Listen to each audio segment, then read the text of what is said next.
Hi hello welcome back to our channel.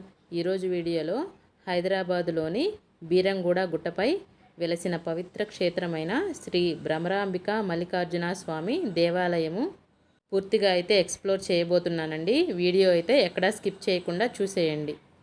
Please like చేయండి, share చేయండి, మన ఛానల్ని సబ్స్క్రైబ్ చేసుకోండి.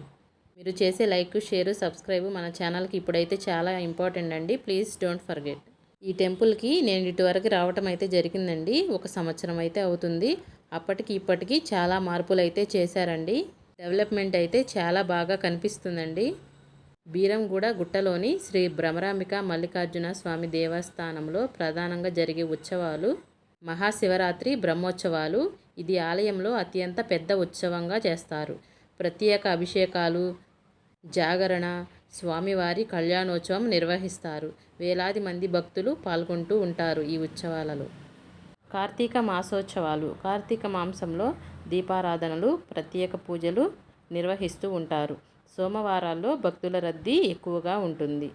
శ్రావణ మాసంలో కూడా ప్రత్యేక పూజలు నిర్వహిస్తారు. శివపార్వతులకు ప్రత్యేక అభిషేకాలు, కుంకుమార్చనలు, అలంకరణలు చేస్తారు. ఉగాది, వినాయక చవితి ఉత్సవాలు కూడా ఇక్కడ నిర్వహిస్తూ ఉంటారు. ఆలయ ప్రాంగణంలో ప్రత్యేక పూజలు, సాంస్కృతిక కార్యక్రమాలను నిర్వహిస్తూ ఉంటారు. ఈ ఆలయంలో ప్రధానంగా శివరాత్రి ఉత్సవాలు అత్యంత వైభవంగా జరిపిస్తారు. ఆ సమయాల్లో వేలాది మంది భక్తులు స్వామివారిని దర్శించుకోవాలని ప్రత్యేక పూజల కోసం పాల్గొంటూ ఉంటారు. ఇవేనండి ఇక్కడ మెయిన్గా జరిగే ఉత్సవాలు. మనకి ఆలయం చుట్టుపక్కల చిన్న చిన్న దేవాలయాలను నిర్మించడం జరిగింది. ఇక్కడ ఈ ఆవరణలో చిన్న టెంపుల్స్ ఉన్నాయని చెప్పాను కదా, అవి ఏమున్నాయంటే గణపతి ఆలయం ఉందండి ఒకటి, తరువాత నాగదేవతల విగ్రహాలు, నవగ్రహాల మండపము, శ్రీ కాళ్ళభైరవ స్వామి వారి విగ్రహాలు, శ్రీ సుబ్రహ్మణ్య స్వామి వారి విగ్రహాలు, అమ్మవారి సన్నిధి కూడా ఇక్కడ నిర్మించబడ్డాయి.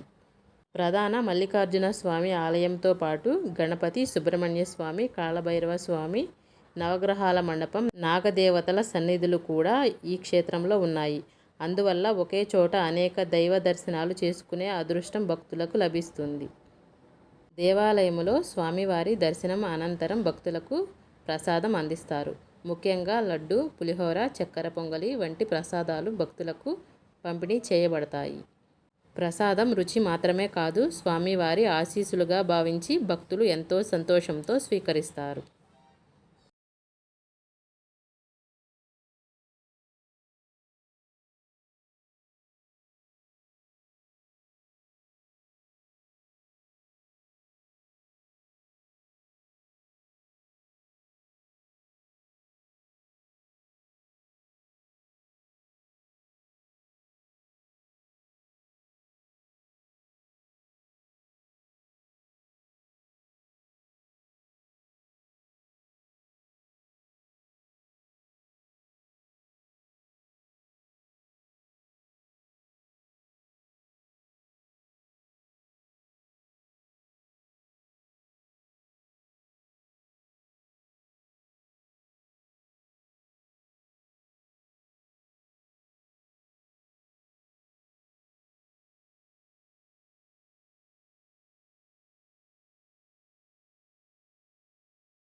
వీడియోని మిస్ అవ్వకుండా, స్కిప్ చేయకుండా పూర్తిగా చూడండి.